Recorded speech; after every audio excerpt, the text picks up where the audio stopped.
Pertanyaan berikut dari Deborah. Shalom, selamat malam semuanya. Dan selamat malam Bapak Pendeta Sabuin. Pertanyaan dari saya, bagaimana atau maksudnya dari Markus 7 ayat 3 dan Matius 15 ayat 20? Mohon pencerahan, Tuhan memberkati. Saya bacakan Pendeta Markus 7 ayat yang ketiga. Markus 7 ayat ketiga, sebab orang-orang Farisi seperti orang-orang Yahudi lainnya tidak makan kalau tidak melakukan pembasuhan tangan lebih dahulu, karena mereka berpegang pada adat istiadat nenek moyang mereka. Kita bacakan Matius 15 ayat yang ke-20. Matius 15 ayat yang ke-20 berkata, itulah yang menajiskan orang, tetapi makanan dengan tangan yang tidak dibasuh tidak menajiskan orang. Silakan Pendeta. Terima kasih. Ini adalah cerita yang sama yang dituliskan baik oleh Matius maupun oleh Markus.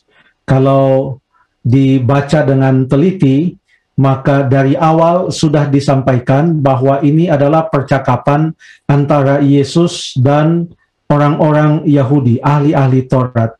Ahli-ahli Taurat, orang-orang Yahudi yang tahu betul tentang apa yang dikatakan dalam Imamat 11, Ulangan 14, tentang binatang yang tidak haram dan binatang yang haram. Jadi dari awal, pokok pembahasannya ataupun yang mereka sedang debatkan dengan Yesus bukanlah tentang apa yang boleh dimakan atau apa yang tidak boleh dimakan. Yang mereka sedang debatkan adalah apakah makan harus basuh tangan dulu atau tidak perlu basuh tangan pun tidak apa-apa.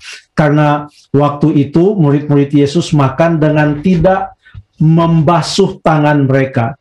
Jadi ini bukan tentang tangan yang kotor oleh karena kena tanah atau pegang pohon atau apa.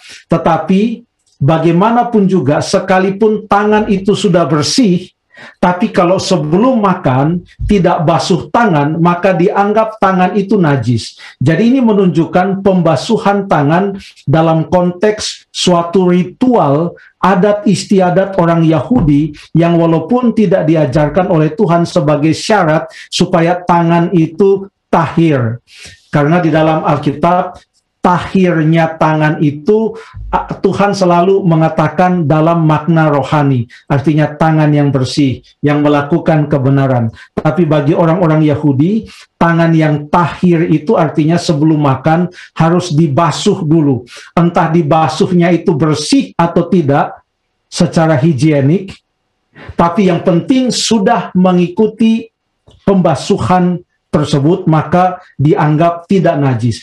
Itu yang menjadi pokok pertentangannya, bukan tentang apa yang boleh atau tidak boleh dimakan, tetapi tentang apakah makan harus mengikuti ritual cuci tangan atau basuh tangan atau tidak perlu.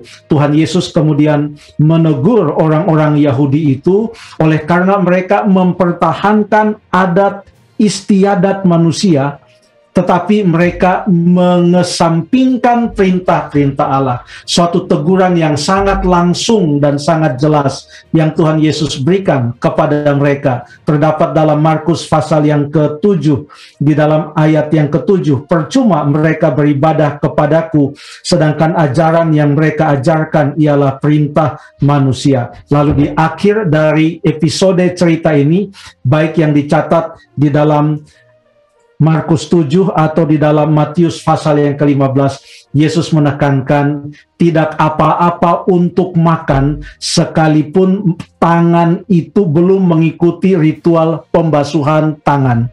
Yang Yesus katakan apa yang keluar dari hati, pembunuhan, perampokan, pencurian, keinginan duniawi, itu yang membuat seseorang najis. Kurang lebih demikianlah maksud dari kedua ayat ini dalam konteks cerita mereka masing-masing di Matius 15 maupun dalam Markus pasal yang ke-7. Terima kasih.